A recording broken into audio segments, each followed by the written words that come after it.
에베소는 바울이 2차, 3차 전도 여행 때 사역했던 지역이었습니다. 바울에게 아마 나중에 인터뷰를 할 수 있는 기회가 있다면 당신에게 제일 기억에 남는 곳이 사역지가 어디겠습니까? 물어본다면 저 같으면 아마 성경을 쭉 보면요, 아마 에베소라고 대답하지 않을까 싶습니다. 이 바울이 사역을 이렇게 3차에 걸쳐서 전도 여행을 하면서 에베소만큼 이렇게 오래도록 머물면서 사역했던 지역이 없고, 또 거기에서 여러 많은 경험들이 정말 있었어요. 어떻게 보면 성공의 경험도, 그리고 어떻게 보면 또 한편으로는 또 쓴맛을 본 지역이 바로 이 에베소 지역이었기 때문이었습니다. 바울이 3년간 거기에서 에베소에서 이제 사역을 했는데, 3차 전도 여행 때 3년간 거기에서 사역을 했는데, 그 3년간의 그 사역을 했다라고 하는 게 무엇을 의미하겠습니까? 그만큼 어렵고 힘들어서 쉽게 떠날 수 없었다라고 하는 것을 또 보여주는 것이죠. 문제는 뭐냐면 바울이 그 에베소를 떠나온 이후에도 이 성경의 여러 곳을, 바울이 쓴 여러 편지들을 보면 다 에베소하고 이렇게 맞물려 있는 성경들이 굉장히 많이 있어요. 특별히 대표적인 게 디모데 전후서가, 특별히 그 디모데가 에베소 교회의 이 목사로, 교역자로 이렇게 사역을 했었기 때문에 그 교회의 어려운 것들을 듣고 디모데를 돕고 또 에베소 교회를 도울 그런 요량으로 이 디모데 전후서를 이렇게 쓰게 된 것을 우리가 또 너무나 잘 알고 있습니다. 바울이 에베소를 떠나왔어도 에베소와 에베소 교회는 여러 이제 사역의 이 사회적인 문제들하고 이렇게 얽혀서 굉장히 영적 전투가 심한 지역이었습니다. 바울이 너무나 잘 알고 있었기 때문에 늘 여러 곳을 다니면서 마음이 거기에 있었던 거죠. 에베소서도 바울이 로마의 감옥에 이렇게 갇혀 있으면서도 에베소 교회에 대한 애틋한 마음 때문에 오늘 이 편지를 이렇게 쓰고 있는 겁니다. 오늘 저희가 3절부터 14절까지를 같이 이렇게 읽어봤는데 에베소서 굉장히 독특하게 쓰여져 있어요. 뭐냐면 특별히 오늘 우리가 본 이 본문은 이 3절부터 14절까지가 한 문장으로 되어 있는 이 성경입니다. 그리고 에베소는 대략 6개의 긴 문장이 주축이 돼가지고 이렇게 구조가 이렇게 짜여져 있는데, 오늘 읽은 본문은 형태적으로 보면은 송축시예요. 어떤 형태로 송축하는 거냐면 하나님을 송축하는 거죠. 찬송하리로다 그러면서 하나님을 송축하죠. 하지만 내용을 들여다보면은 교훈을 담은 송축시예요. 하나님을 송축하지만 실제로는 교훈을 담은, 이게 어떤 뜻이냐면 이런 거죠. 예를 들면 이런 겁니다. 이렇게 길을 가다가 보면 종종 볼 수 있는 게 뭐냐면 이 조그만 꼬마 아이들 있지 않습니까? 3살짜리들이 이렇게 막 걸어가다가 딱 넘어지면 어떻게 되든가요? 그러면 이렇게 하시면 됩니다. 아이고 이렇게 하시면 안 되고, 이야 얘 대단하네, 넘어져도 안 우네 하면 울어요, 안 울어요? 대부분은 안 웁니다. 울락말락하다가 이렇게 칭찬을 하면 거기에 그 칭찬이 이제 자기의 칭찬이 되기 위해서 울음을 참고 탁 털고 일어나요. 그렇게 하듯이 막 송축함을 통해서 하나님이 세상에 너희를 통해서 이렇게 이런 일들을 하셨구나, 이야 대단하다 하는 것을 통해서 너희들이 좀 그런 사람이 됐으면 좋겠다 하는 얘기를 이렇게 돌려서 이렇게 교훈하는 시가 오늘 본문의 시거든요. 근데 이 내용을 가만히 들여다보면은 주려고 하는 교훈이 사실은 사도 바울 자기 자신의 이 자의식이에요.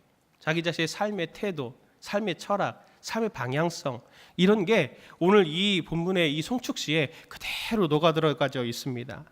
그래서 오늘 우리가 그것을 좀 본받으면 좋겠다 한 생각을 제가 드는데, 우리가 본받아야 될 사도 바울의 이 삶의 자의식에 대해서 한 3가지 정도를 좀 생각해 보았으면 좋겠습니다. 첫 번째는 뭐냐면, 사도 바울이 늘 삶의 자의식으로 가지고 있는 게 뭐냐면 하나님은 아버지이시다라고 하는 것입니다.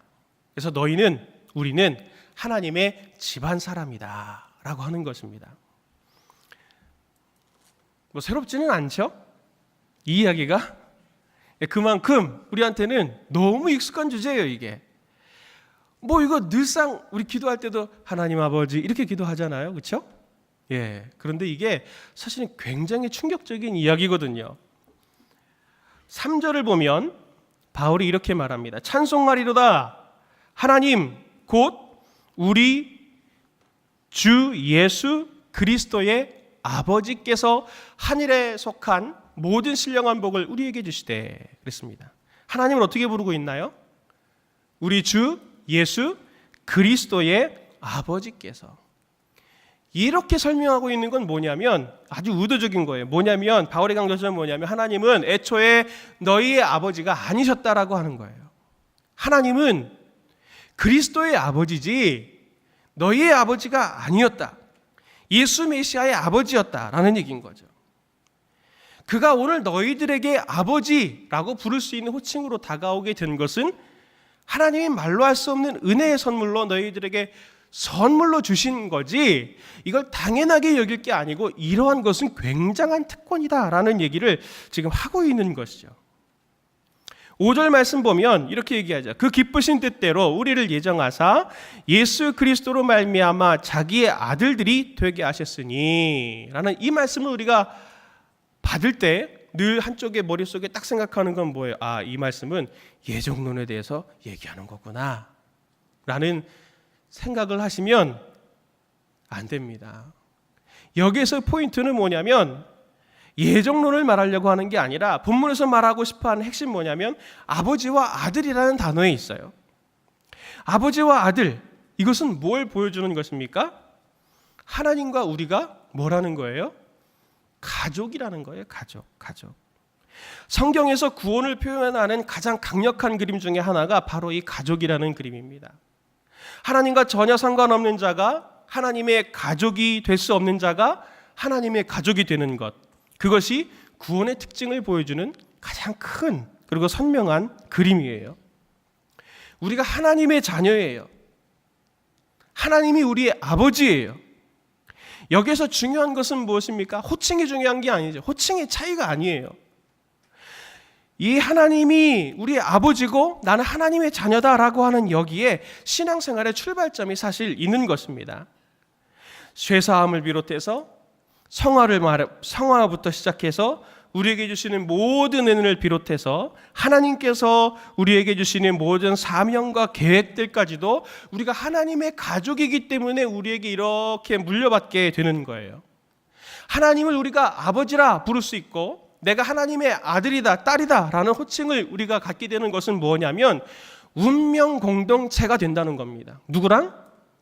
하나님과 운명 공동체가 된다고 하는 것입니다. 제 개인적인 얘기를 좀 하나 하도록 하겠습니다.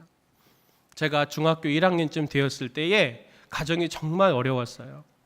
그리고 사춘기가 다 지나기 전에 아버지가 일찍 돌아가셨거든요. 어머니는 늘 아프셨어요. 제가 집안 살림을 하는 것 때문에 제가 상처가 될 정도로 집안 살림 제가 도맡아서 이렇게 쭉 했었습니다. 근데 아버지가 안 계시고 돼서부터 어머니가 그렇게 아프시면서도 늘 하신 게 뭐냐면 이제 생업을 해야 되잖아요. 그래서 어머니가 그때 제 기억에 어릴 때 집에 탈탈 털어서 10만 원이 있었어요. 어머니가 그 10만 원으로 무엇을 하셨냐면 그 지금은 이제 뭐 패스트푸드나 이런 것들이 많이 있지만 그 당시에는 그렇게 많지 않았거든요. 그래서 길거리에 노점을 햄버거 350원짜리 노점을 하셨어요.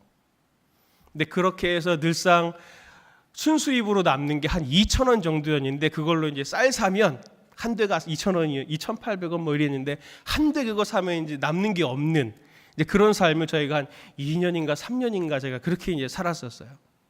그러니까 어머니가 여자잖아요. 지금 생각해 보면 어머니가 여자인데 파마를 못 하니까 머리가 이렇게 자랄 거 아닙니까? 그러면 여기는 생머리고 여기는 곱슬머리예요. 이러니까 어머니가 스스로 보실 때 여자니까 되게 부끄러운 거예요. 제가 아직도 기억나는 게 뭐냐면 제가 중학교 때 친구들과 함께 이렇게 지나가는데 어머니를 같이 이렇게 만나게 됐는데 어머니가 나를 아는 척을 안 하는 거예요. 전 그게 되게 충격이었어요. 아직도 그게 제가 생각이 나요. 그러면서도 어머니가 저를 지켜주려고 그러는 거죠. 자기의 이 초라한 모습을 좀 자식들한테, 자식 친구들한테 안 보여주고 싶은 그 애틋한 마음, 그게 읽혀졌어요. 근데 제가 막 화가 나는 거예요. 그걸 보면서. 한 번도 어머니한테는 제가 이런 얘기를 안 했지만 제가 그게 되게 속상하고 화가 났었어요. 저는 어머니가 창피하지 않았거든요. 그렇게 가난하고 힘들고 어려웠어도 집이 힘들었어도 어머니가 창피하지 않았어요. 오히려 어머니가 자랑스러웠었어요. 왜? 최선을 다하고 계시거든요. 우리를 위해서. 오히려 제가 더 미안했지. 객관적으로 보면 부끄러워해야 될 만한 상황이죠. 그리고 그 상황을 피하고 싶은 게 우리의 상황이지만, 저의 상황이었지만, 저는 그분이 저의 어머니였어요. 우리 가정이 가난하고 힘들었지만 그게 부끄럽지 않고, 어머니가 부끄럽지 않고, 오히려 어머니가 자랑스러웠고 자랑하고 싶은 어머니였어요. 어떻게 그럴 수 있나요? 그분이 저의 어머니니까요. 저의 어머니니까요. 이게 오늘 성경에서 제가 예로 드는 아버지의 마음일 겁니다. 우리가 하나님을 아버지라고 부르는 것은, 하나님은 단지 우리에게 도움을 요청할 수 있는 근거를 우리에게 제시해 주는 좋은 예구나, 그 말씀을 하시려고 하는 게 아니에요. 하나가 됐다는 거죠. 한 묶음이 됐다는 거예요. 아버지의 힘이 내 힘이 되는 것뿐만 아니라 아버지의 고민이 내 고민이 되고, 아버지의 아픔이 내 아픔이 되고, 아버지의 걱정이 내 걱정이 돼서 아버지가 해야 될 일들을 나도 하고, 그것이 사명이 돼서 그래서 함께 움직이는 한 가족, 한 공동체 되었다라고 하는 것이 우리가 하나님을 아버지라 부르는 참 의미가 되는 것이죠. 이게 우리의 사명이 되어야 되는 거예요. 우리 사명을 대단한 것으로 생각합니다. 나가서 선교하고 헌금하고 봉사하고 무엇인가 특별한 활동을 해야 그것이 우리의 사명이고 사명을 감당하는 것이라고 우리는 생각하지만, 사실상 사명은 특별한 게 아니에요. 내가 아버지의 아들, 아버지의 딸이기 때문에 모든 상황, 모든 때에 아버지의 아들, 아버지의 딸로서 그 자리에 서 있는 것, 그리고 아버지의 고민을 함께 나누고 아버지가 하셔야 될 일들을 내가 함께 하는 것, 그게 사명을 감당하는 참된 것입니다. 아버지는 그것을 원하세요. 바울은 늘 이걸 생각하고 있었어요. 바울이 생각하는 본인의 자의식의 두 번째는 무엇이냐면, 우리가 그리스도 안에서 선택되었다라고 하는 겁니다. 바울은 오늘 본문에서 우리에게 잘 알려진 예정론에 대한 이야기를 해요. 그래서 4절부터 6절 말씀 보면 이렇게 기록이 되어 있죠. 같이 함께 읽어보도록 하겠습니다. 시작.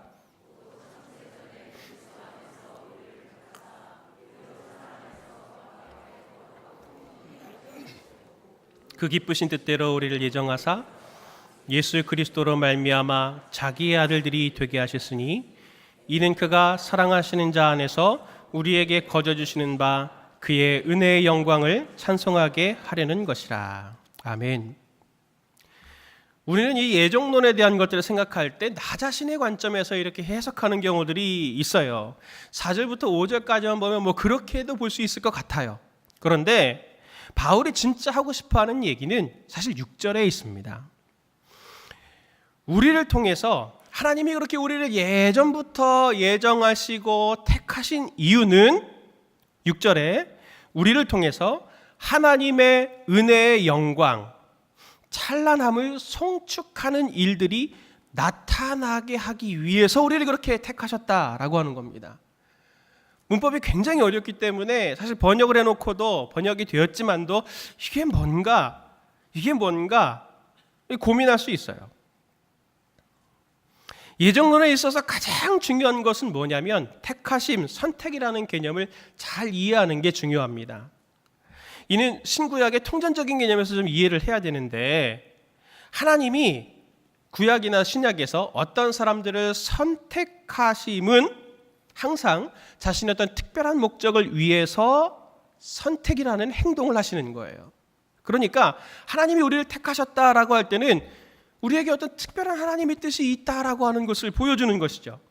마태복음 12장 18절을 보면 예수님에 대해서 뭐라고 말하냐면 이렇게 예언하는 말씀이, 이사야의 말씀이 응해진 걸 이렇게 선포하고 있어요. 뭐냐면, 보라 내가 택한 종 곧 내 마음에 기뻐하는 바 내가 사랑하는 자로다. 내가 내 영을 그에게 줄 터이니 그가 심판을 이방에 알게 하리라. 마태복음에서 예수님을 택하신 하나님은 이방을 심판할 도구로 하나님이 예수 그리스도를 택하여 보내셨다라고 하는 걸 보여주죠. 사도행전 9장 15절은 바울에 대한 말씀입니다. 주께서 이르시되 가라, 이 사람은 내 이름을 이방인과 임금들과 이스라엘 자손들에게 전하기 위하여 택한 나의 그릇이라 하면서 바울을 보내셨어요. 하나님이 예전부터 우리를 택하셨다는 것은 단순하게 우리를 거룩하고 흠이 없게 만드시려고 하는 것에 1차적 목적이 있는 게 아닌 거예요. 물론 그것도 목적이긴 하죠. 그러나 최종적인 목적은 6절과 12절, 오늘 본문 6절과 12절에 나오는 대로 은혜의 영광을 찬송할 증거물로 우리를 삼기 위해서 하나님이 우리를 이렇게 택하셨다라고 하는 겁니다. 그럼 6절 12절에 나오는 그의 은혜의 영광을 찬송하게 한다라고 하는 것은 무엇을 말할까요? 이것은 사도 바울의 에베소에서의 삶을 보면 우리가 그것을 조금 알 수가 있습니다. 바울이 에베소에서 어떻게 살아했는지를 좀 제가 간단하게 말씀드릴게요. 그것은 사도행전 19장부터 18장부터 20장까지 이렇게 기록이 되어 있는데, 바울은 에베소에서 처음 갔을 때 유대인을 대상으로 사실 사역을 했어요. 회당에 들어가서. 그런데 그렇게 사역을 하면서 약 12명의 유대인들이 이제 복음을 믿게 되죠. 그런데 다른 유대인들은 이 복음은 이 바울이 말하는 건 좀 아닌 것 같다. 그래서 배척하기 시작합니다. 그래서 바울이 어떻게 하냐면 회당에서 나와서 에베소의 굉장히 유명한 두란노라고 하는 서원에서 말씀을 강론하기 시작해요. 이 두란노는 나중에 이제 유명한 그 셀서스 도서관으로 이제 나중에 바뀌게 되는데, 두란노라고 하는 곳에서 2년 동안 하나님의 말씀을 매일매일 가르쳐요. 그런데 재미있는 건 뭐냐면 처음엔 유대인들을 대상으로 가르쳤는데 나중에는 그 두란노에서 가르치기 시작하면서 헬라 사람들도 그 복음에 귀를 기울이기 시작하는 거죠. 그러면서 사람들이 점점 이제 믿는 사람들이 많아지기 시작했어요. 근데 하나님이 에베소에서 사역하는 바울에게 사도행전 19장을 보면 특별한 능력을 에베소에서 주세요. 그게 뭐냐면 바울이 쓰던 앞치마나 손수건을 병든 사람들에게 갖다가 얹거나 귀신 들린 사람들에게 얹으면 병도 낫고 귀신도 나가는 거예요. 그러니까 사람들이 깜짝 놀라는 거죠. 여기에서 또 재미있는 현상이 뭐냐면 이 유대인들 중에 마술을 행하는 유대인들이 있었어요. 마술을 행하는 유대인들이 바울의 이 모습을 보면서 따라하기 시작하는 거예요. 바울이라는 자가 예수의 이름으로 말을 하니까 귀신도 나가고 병도 낫네. 우리도 한번 해볼까? 그러면서 따라하기 시작하는 거죠. 그러면서 예화로 나오는 게 뭐냐면 유대인의 제사장 중에 스게와라는 사람이 있었는데, 스게와의 7 아들이 바울을 따라서 그렇게 귀신을 쫓으려고 하다가 귀신에게 오히려 압제당하고 다쳐가지고 도망치는 일이 생깁니다.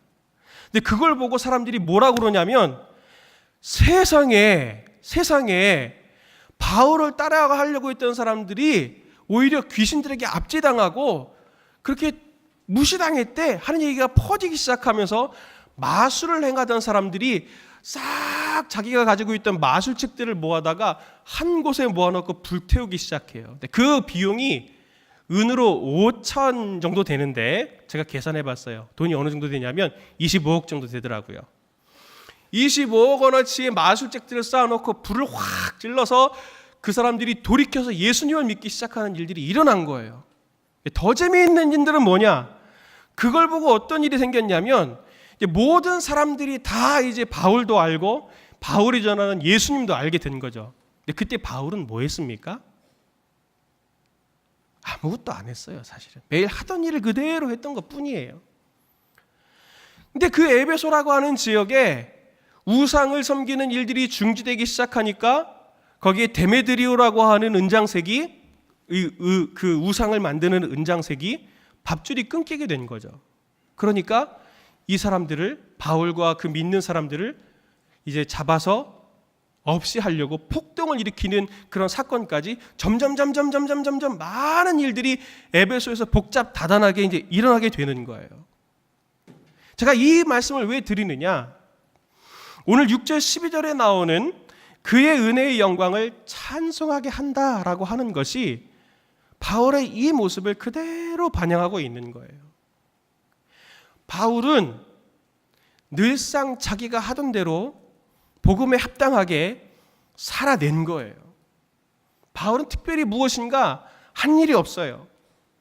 하나님이 이끄시는 일상의 삶을 살았을 뿐이에요. 그러나 그의 존재감은 에베소에서 너무나 선명하게 드러났고 그가 전하는 복음은 점점 흥왕해져서 모든 우상들을 철폐하고 에베소의 문화까지 바뀌어가고 심지어 거기에서 우상으로 생계를 그렇게 이어가던 사람들이 위협을 느낄 만큼 굉장히 강력한 것으로 그 땅 가운데 문화 가운데 나타났다라고 하는 것을 우리가 볼 수 있어야 되는 것이죠.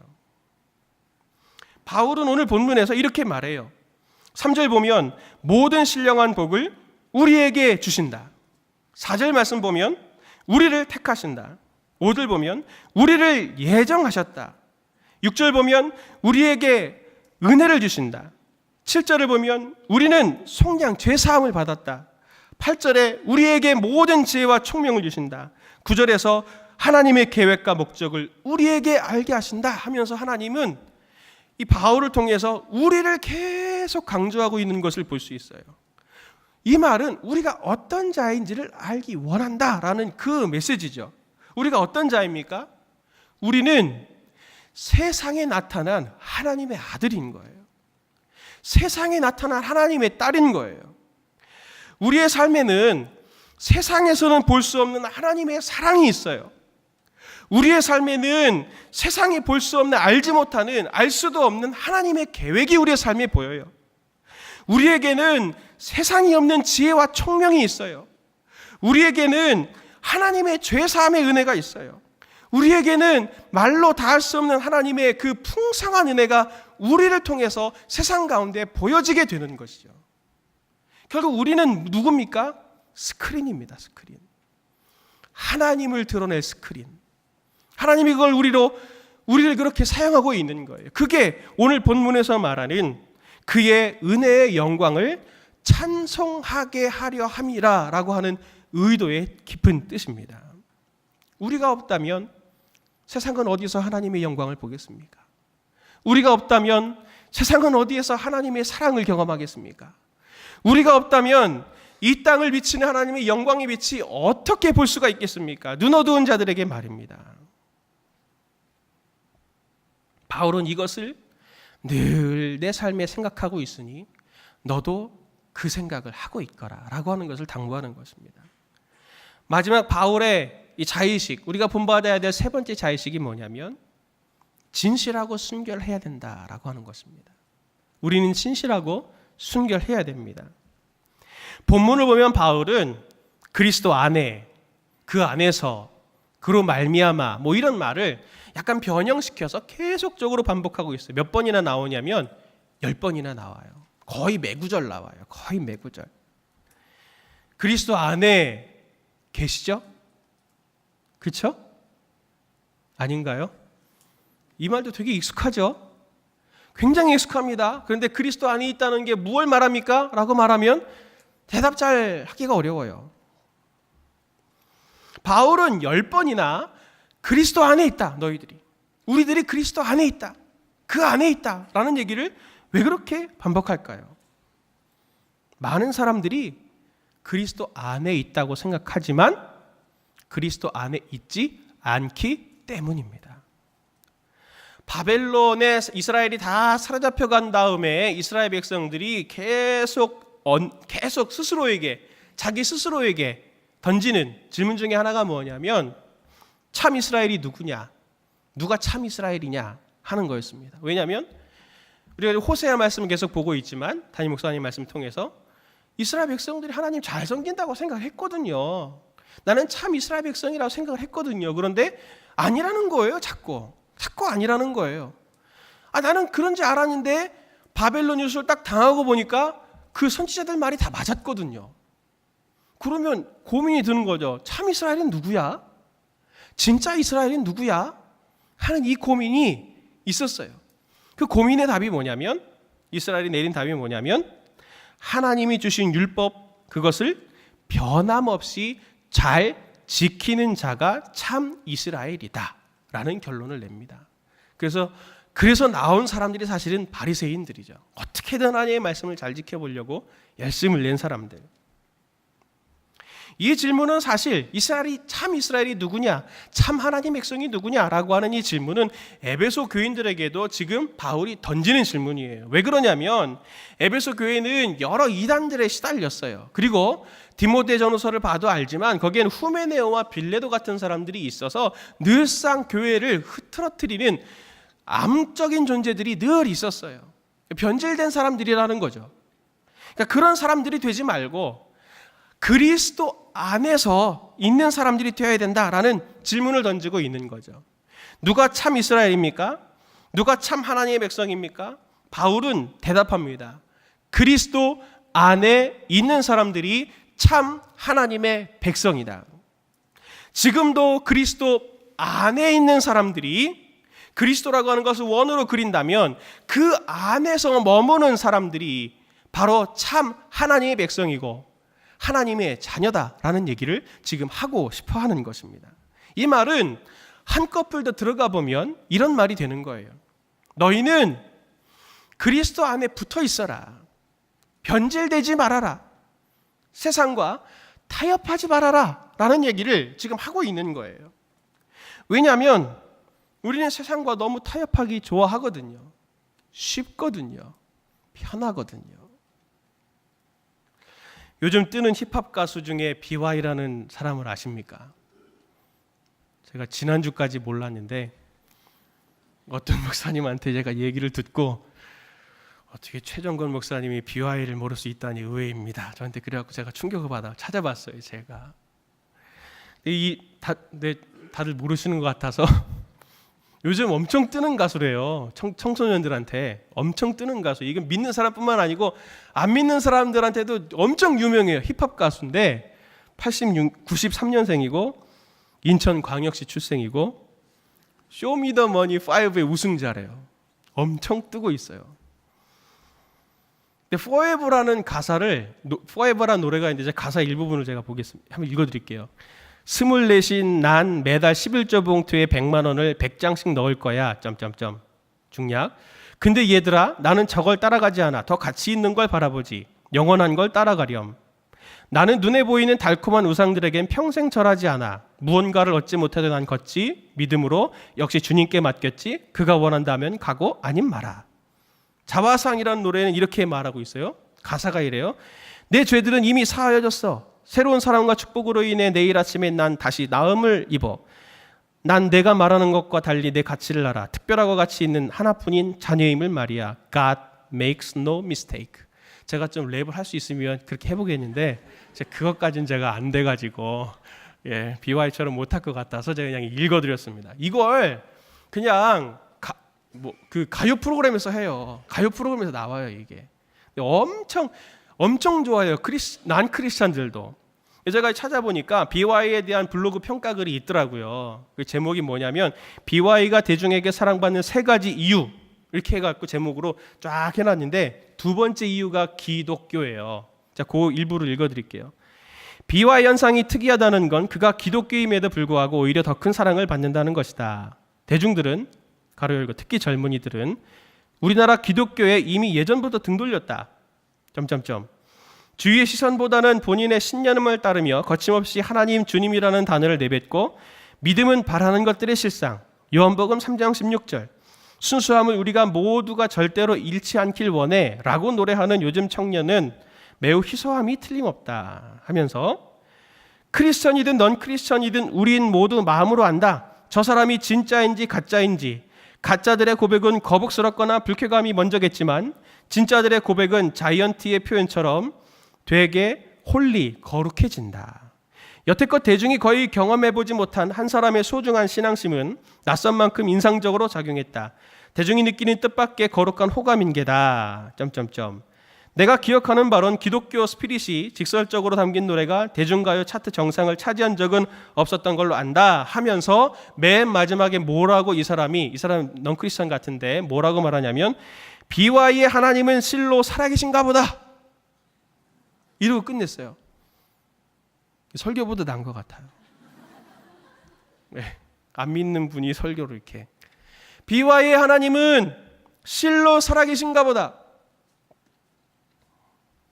그리스도인으로서 세상과 타협하지 않고 제대로 그분이 인도하시는 길로 그리스도 안에서 진지하게 변함없이 그 삶을 주님 앞에 진실하고 순결하게 살아가기만 할지라도 세상은 귀를 기울여요. 이렇게 귀를 기울여요.